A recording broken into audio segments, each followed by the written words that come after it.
Hello नमस्कार दोस्तों, मैं हूं अजय निषाद। हिंदी नाथ यूट्यूब चैनल पर आप सभी का स्वागत है।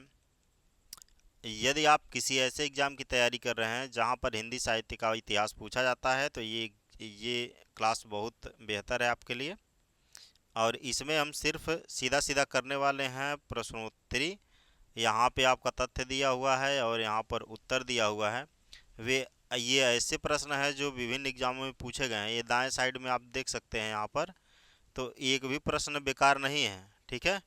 और कोई जानिए चाहे मत जानिए, यदि TGT PGT net JRF LT grade मतलब टीचर की वैकेंसी देख रहे हैं आप भर्ती, तो आप इसमें से कोई प्रश्न स्किप कर नहीं सकते, आप देख सकते हैं, ठीक है। तो कम से कम इतना तो आपको जानना है, और जानिए चाहे मत जानिए लेकिन इतना तो आपको पता होना ही चाहिए।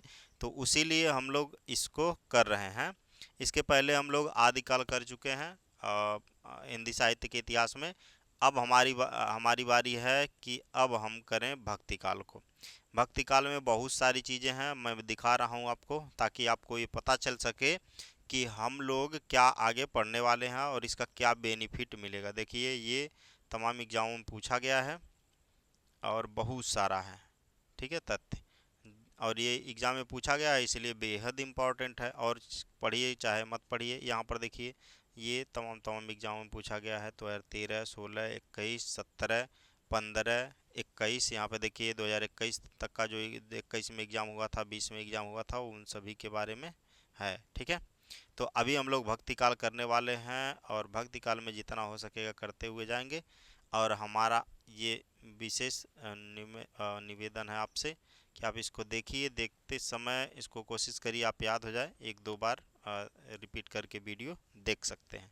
कोई कमी हो तो सुझाव भी दे सकते हैं, उसमें कोई बड़ी बात है नहीं, ठीक है। तो भक्ति काल, आप जानते हैं कि हिंदी साहित्य के इतिहास 4 पार्टों में बांटा हुआ है। आदिकाल, भक्ति काल, रीति काल और आधुनिक काल। तो अभी हम लोग भक्ति काल पे हैं। रामचंद्र शुक्ल ने जो भक्ति काल का समय माना है वो 1375 से 1700 विक्रम संवत माना है। क्लियर। चलिए, तो अभी हम लोग देखते हैं यहाँ पे सुदामा चरित।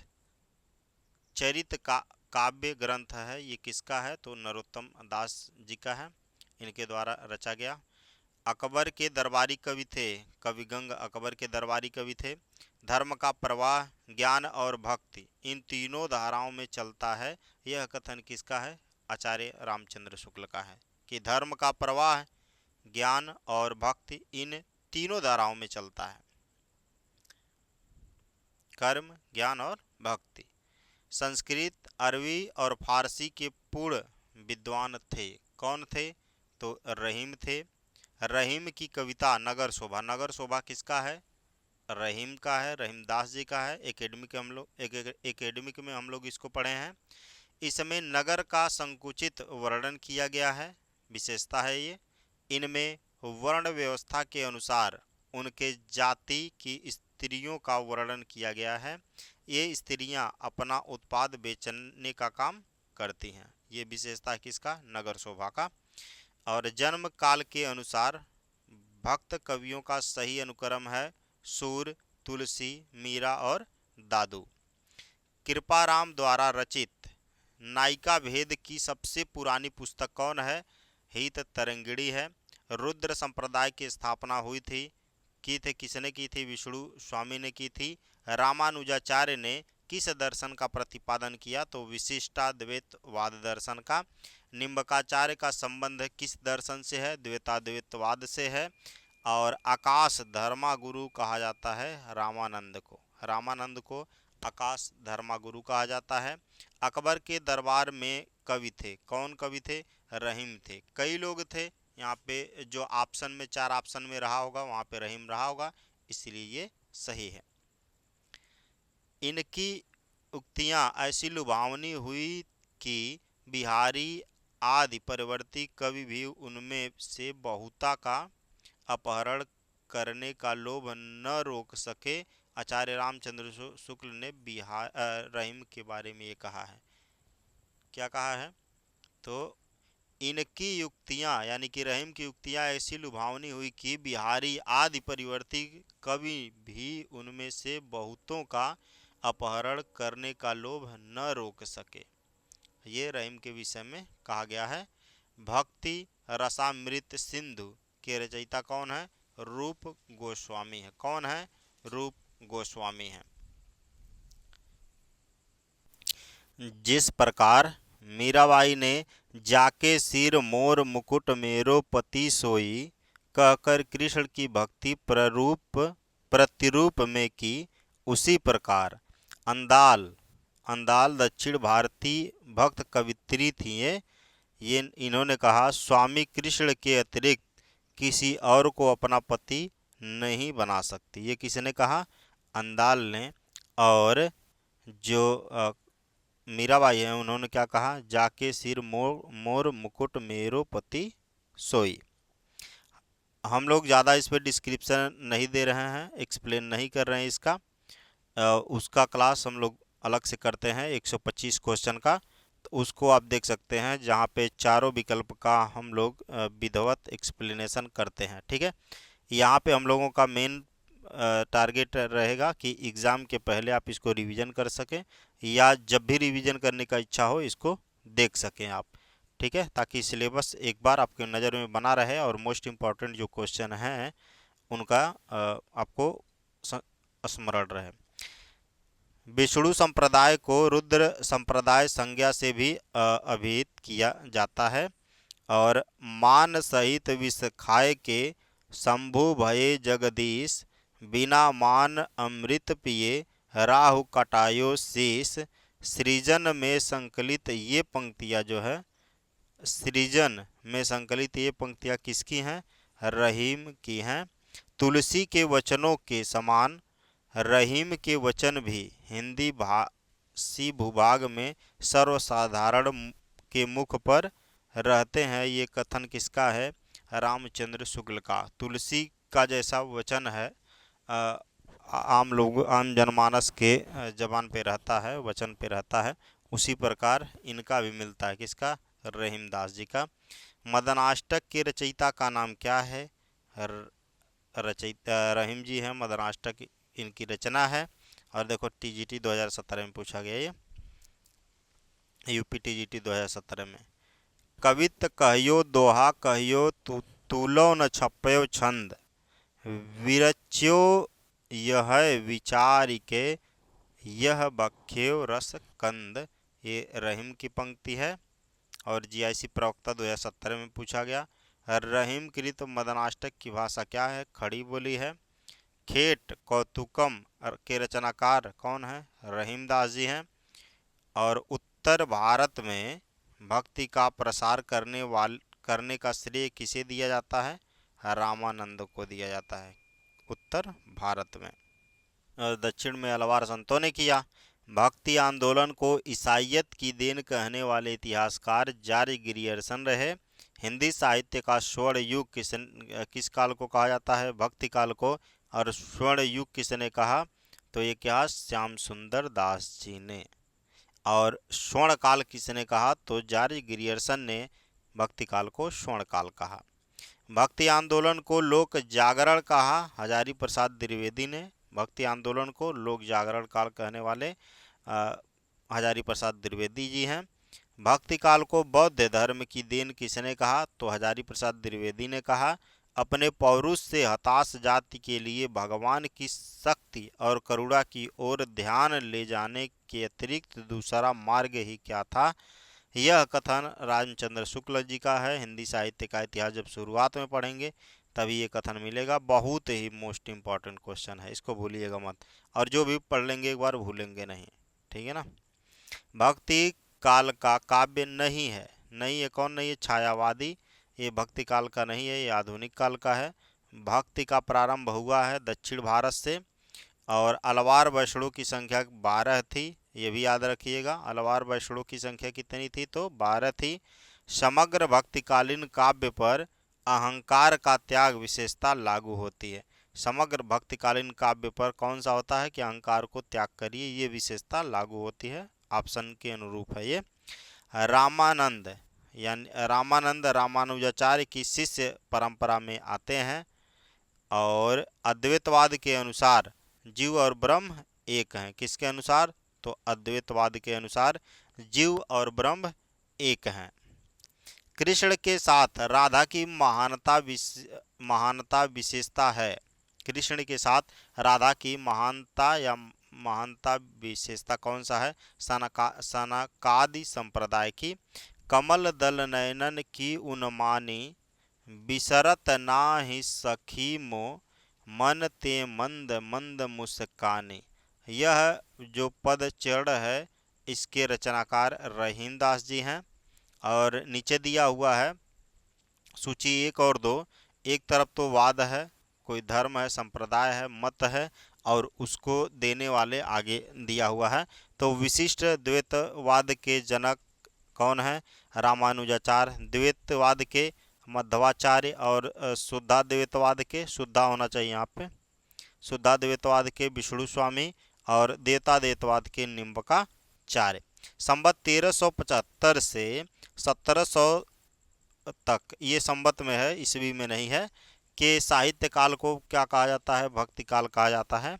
और 1050 से लेकर 1375 विक्रम संवत की बात करें तो ये आता है आदिकाल। 1375 से 1700 तक आता है भक्ति काल। 1700 तक आता है रीतकाल। और 1900 से 1984 या आज तक आता है आधुनिक काल। नीचे एक प्रश्न है, ओम जय जगदीश हरे, ये जो आरती है ना, इसको किसने लिखा? श्रद्धाराम फिल्लौरी ने लिखा।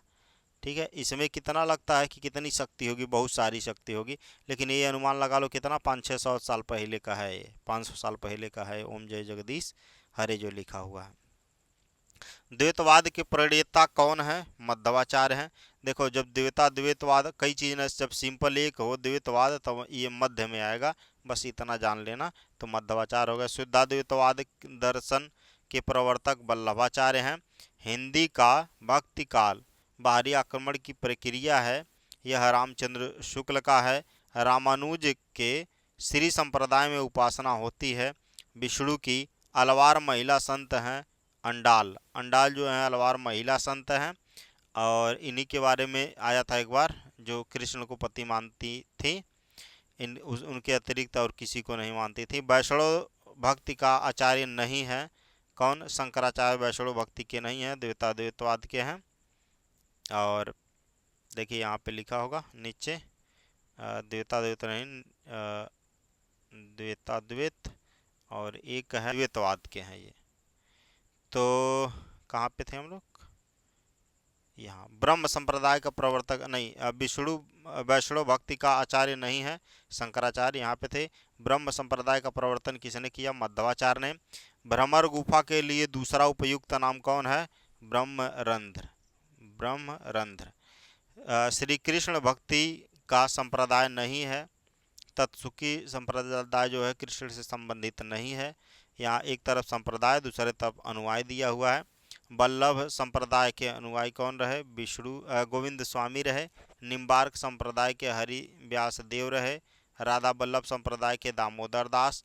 और चैतन्य संप्रदाय के गदाधर भट्ट रहे। बरवे नायिका भेद का रचना किसका रचना है? बरवे नायिका भेद किसने लिखा? रहीमदास जी ने लिखा। और रामचरितमानस, पद्मावत, सूरदास, कबीर, दोहावली जैसे ग्रंथ भक्ति काल की देन है, नॉर्मल सी बात है। शुद्धाद्वैतवाद शुद्ध वल्लभाचार्य, अद्वैतवाद शंकराचार्य, और विशिष्टाद्वैतवाद रामानुजाचार्य। यहाँ पे द्वैतवाद मध्वाचार्य ऊपर, जैसे कि हमने बताया था। और भक्ति काव्य को भारतीय चिंतन धारा का स्वाभाविक विकास माना जाता है। और किसने माना? ये हजारी प्रसाद द्विवेदी जी ने माना। चलिए, यहाँ पे एक पंक्ति दिया है, उसके रचनाकार भी आगे दिया है। ओनई घटा परी जग छाया, ओनई घटा परी जग छाया जायसी का है। आवत जात पनहिया टूटी कुंभन दास का।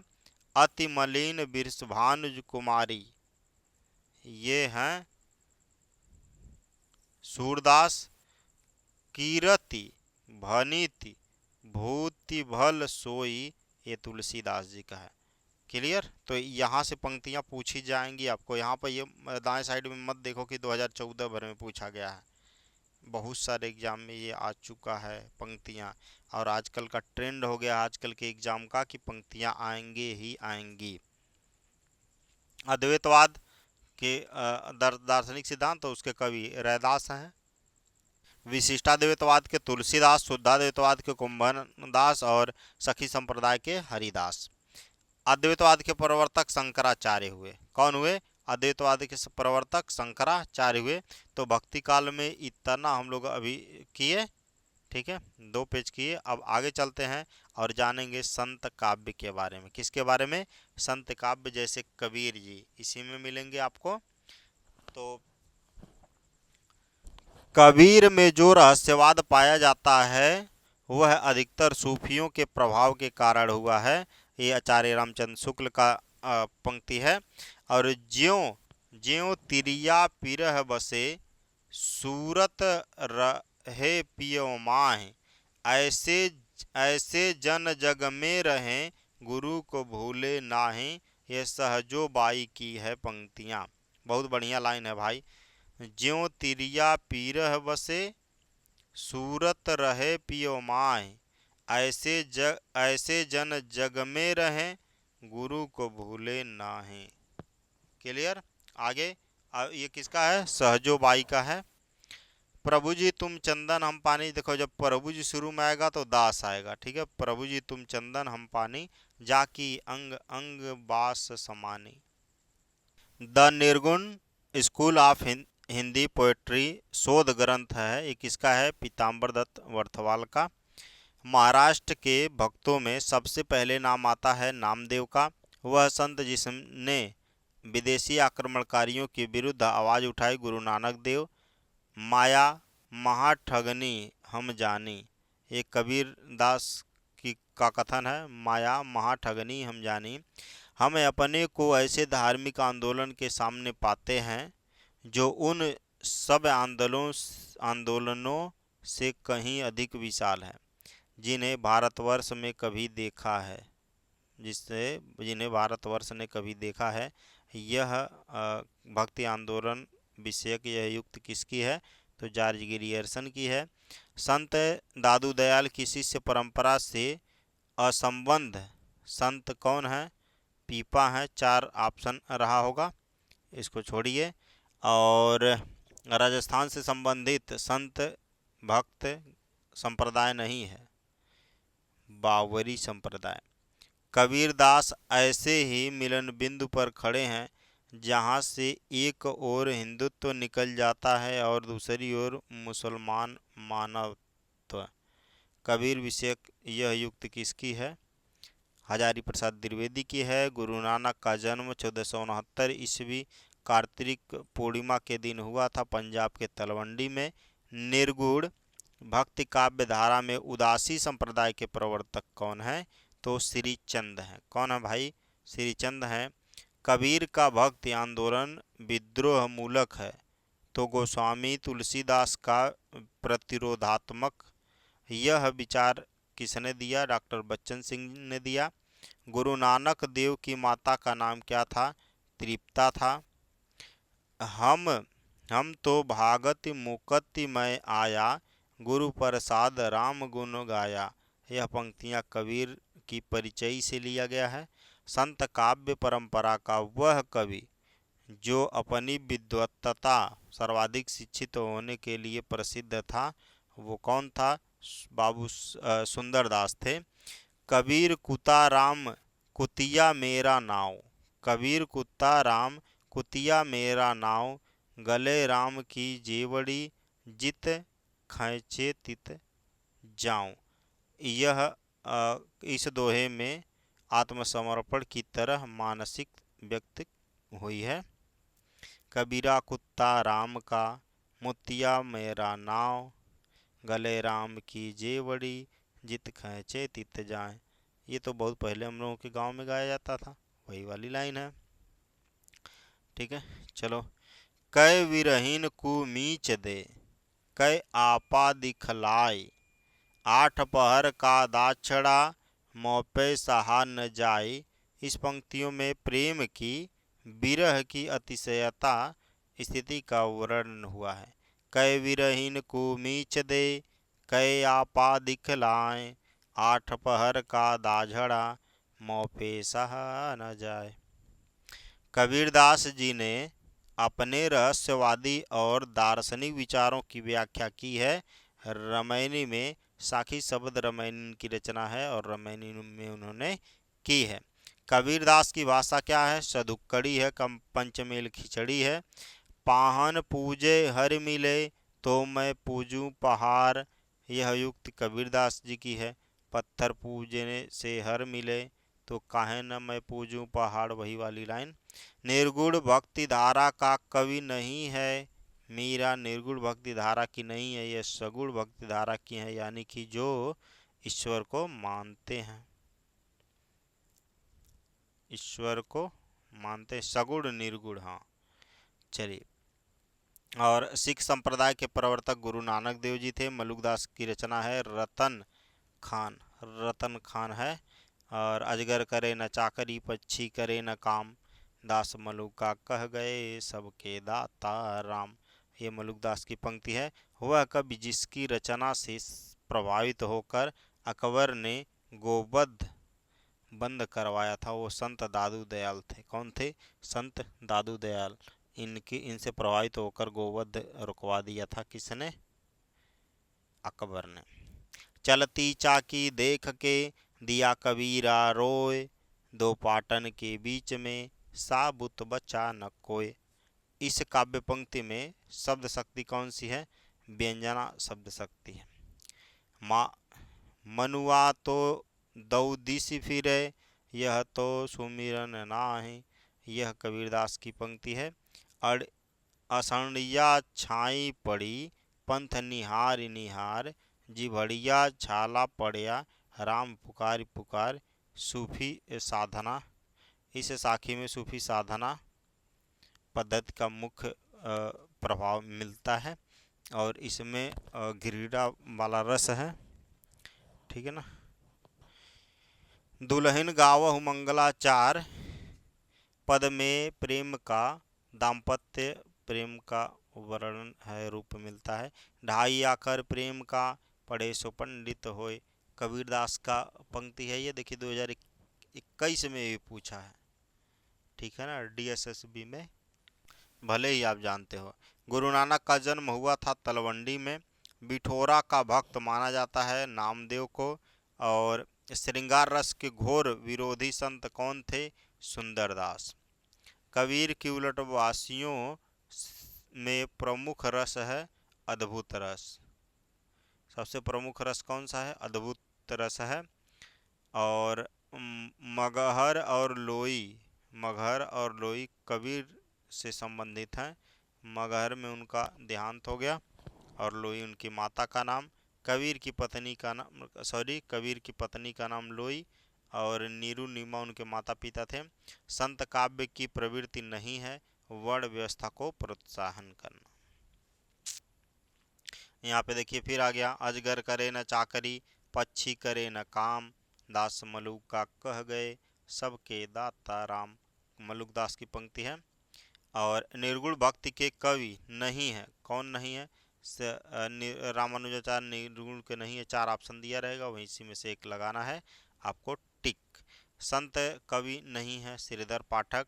ज्ञानमार्गी शाखा के कवि नहीं है कुतुबन। ऑप्शन के ऊपर ये सही होगा। कवि परिचय के रचनाकार कौन है? अनंतदास। निरंजनी संप्रदाय के प्रवर्तन कवि हैं हरिदास। दोहा चौपाई में लिखित पदों को कहते हैं रामायणी।